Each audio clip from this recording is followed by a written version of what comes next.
नमस्कार दोस्तों। PFMS website पर जब भी आप कोई एक्सपेंडिचर बनाते हैं तो बनाते बनाते वेबसाइट में कुछ गड़बड़ी की वजह से या फिर नेटवर्क कम रहने के कारण बीच में ही वो एक्सपेंडिचर फंस के रह जाता है। तो फिर आप घबरा जाते हैं कि एक्सपेंडिचर दोबारा मैं कैसे बनाऊं। तो ऐसा ही एक एक्सपेंडिचर हमने बनाया और वो बीच में फंस गया, तो बीच में रुक गया। उस एक्सपेंडिचर को दोबारा निकालना है और उस पर एक्सपेंडिचर को फिर सबमिट करना है। तो वो कैसे करेंगे, आज का वीडियो का टॉपिक यही रहेगा। तो इसके लिए ऑपरेटर आईडी से पीएफएमएस को लॉगिन कर लिया है। लॉगिन करने के बाद इस तरह का इंटरफेस सामने आया। अब मैं उस एक्सपेंडिचर तक पहुंचता हूं जो हमारा बीच में रुक गया था। तो उसके लिए आप क्या करेंगे, साधारणतः यहाँ पर एक एक्सपेंडिचर लिखा हुआ है। यहाँ पर आप देखें एक्सपेंडिचर है, तो इस एक्सपेंडिचर को हम क्लिक करेंगे। चूँकि मोबाइल से कर रहा हूँ तो एक्सपेंडिचर को क्लिक करने के बाद यहाँ पर ऐड न्यू में तो जाना नहीं है, आपको दो ऑप्शन यहाँ पर पकड़ना है। एक है मैनेज और दूसरा है मैनेज बल्क फंड एक्सपेंडिचर। यही दो ऑप्शन पर आपको ध्यान देना है। यदि आपने सिंगल पर कोई एक्सपेंडिचर बनाया है, यानी सिंगल एक्सपेंडिचर है, यानी एक ही वेंडर है और आपने एक्सपेंडिचर बना लिया है, तो वो सिंगल एक्सपेंडिचर है। यदि कई वेंडर को एक ही पीपीएस से पेमेंट करना है तो वो बल्क एक्सपेंडिचर है। तो सिंगल एक्सपेंडिचर है तो आप मैनेज को क्लिक करेंगे। यदि बल्क एक्सपेंडिचर है तो मैनेज बल्क फंड एक्सपेंडिचर, इसको आप क्लिक कर देंगे। अभी मेरे पास ये बल्क एक्सपेंडिचर है तो मैं मैनेज बल्क फंड एक्सपेंडिचर, इसको मैं क्लिक कर देता हूँ। तो चलिए इसको क्लिक कर दिए। देखिए इस तरह का इंटरफेस आएगा। क्योंकि बल्क में हमने एक्सपेंडिचर बनाया है, अब हम यहाँ पर स्कीम सेलेक्ट कर लेंगे। मिड डे मील का है तो BR6 बिहार प्रधानमंत्री ये स्कीम है मेरा, इसको मैं सेलेक्ट कर लेता हूँ। ये ऑटो सर्च लेगा। देखिए ऑटो सर्च लेने के बाद जो भी एक्सपेंडिचर का बल्क आपने तैयार किया है वो यहाँ पर खुल जाएगा। अब आपको देखना है कि आपने कौन सा एक्सपेंडिचर बनाया है। तो यहाँ पर लेटर ऑफिस ऑर्डर नंबर को ध्यान दीजिए। यहाँ से यदि आप पकड़ ना पाएँ तो इसका लास्ट में स्टेटस चेक कर लीजिए। देखिए स्टेटस में यहाँ पर पेंडिंग पेई डिटेल है। ये एक्सपेंडिचर बीच में मेरा रुक गया था। तो पेंडिंग पेई डिटेल यहाँ पर क्रिएटेड भी हो सकता है या पेंडिंग पेई डिटेल हो सकता है स्टेटस में, या आपने फाइनल कर दिया है तो सबमिटेड भी हो सकता है। तो ये पेंडिंग पेई डिटेल स्टेटस मेरा शो कर रहा है। अब इसको हमको यहाँ से आगे बढ़ाना है।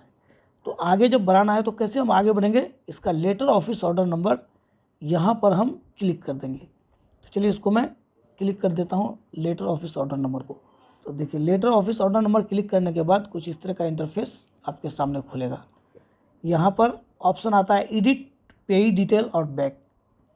क्योंकि स्टेटस मेरा शो कर रहा है पेई डिटेल, तो हम, अगर आपने सही एक्सपेंडिचर बनाया है उसमें आपको कोई डाउट नहीं है, बीच में रुक गया था, तो आप पेई डिटेल से ही काम शुरू कर देंगे।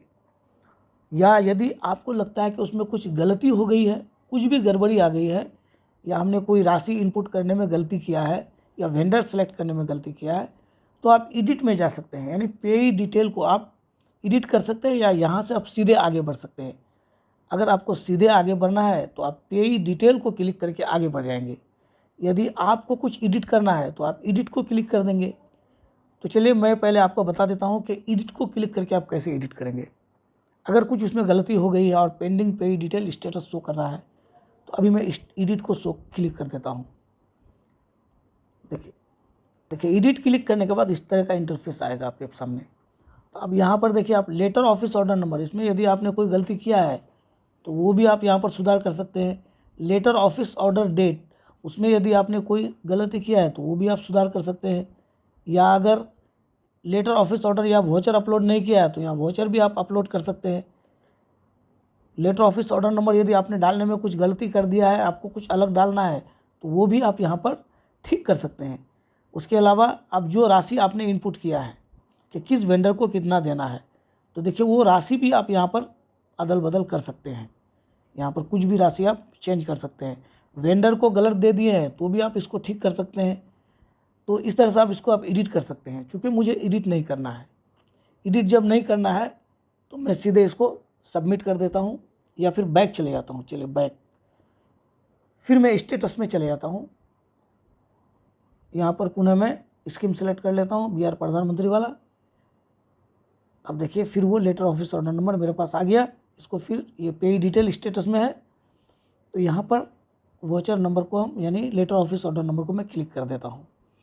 तो इसको क्लिक करने के बाद कुछ इस तरह का इंटरफेस आपके सामने खुलेगा। क्योंकि हमने देख लिया कि हमारे इस एक्सपेंडिचर में कोई गलती नहीं है, इसमें एडिट करने की आवश्यकता नहीं है, तो हम क्या करेंगे, सीधे पे डिटेल को क्लिक करेंगे। चलिए पे डिटेल को हमने क्लिक कर दिया। पे डिटेल को क्लिक करने के बाद अब हम क्या करेंगे, देखिए स्टेटस में सबका पे डिटेल है, इसको नेक्स्ट कर देंगे। चलिए नेक्स्ट करने के बाद यहाँ पर नरेशन फॉर पासबुक, जैसे ये राशि आपने दिया, किस वेंडर को दिया, किस काम के लिए दिया, ये अंडा का दिया है या फिर ग्रोसरी का दिया है या फिर दाल का या एलपीजी का, वो यहाँ पर आप नरेशन फॉर पासबुक में लिख सकते हैं, यदि पासबुक आपके यहाँ इशू होता है तो। क्योंकि पासबुक मेरे यहाँ इशू नहीं होता है, इसलिए मैं इसको सीधे कन्फर्म करके आगे बढ़ा देता हूँ। तो चलिए इसको हम कन्फर्म कर देते हैं। चलिए पे डिटेल सेव सक्सेसफुल, अब पे डिटेल सेव हो गया, इसको नेक्स्ट करके आगे बढ़ा देता हूँ।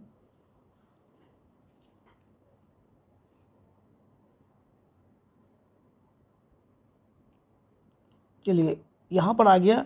अब देखिए सबमिट फॉर अप्रूवल, अप्रूवल के लिए अब इसको मैं सबमिट कर देता हूँ। देखिए पुनः आप चाहें तो पे डिटेल में जा सकते हैं, यहाँ पे डिटेल का भी ऑप्शन है, लेकिन हमें पे डिटेल में नहीं जाना है, सीधे अप्रूवल के लिए इसको सबमिट करना है। तो सबमिट फॉर अप्रूवल को मैं यहाँ पर क्लिक कर देता हूँ। देखिए अब यहाँ पर ऊपर में आ गया मैसेज, रिकॉर्ड सबमिटेड सक्सेसफुली। तो इस तरह से कोई भी एक्सपेंडिचर यदि आपका बीच में फंस जाए तो आप इसको एडिट कर सकते हैं, या फिर वहाँ से स्टेटस में जा करके स्टेटस चेक करके वहाँ से आप आगे बढ़ सकते हैं। तो चलिए आज का वीडियो ये तक है। वीडियो पसंद लगता है तो वीडियो को लाइक कर दें, चैनल को सब्सक्राइब कर देते हैं।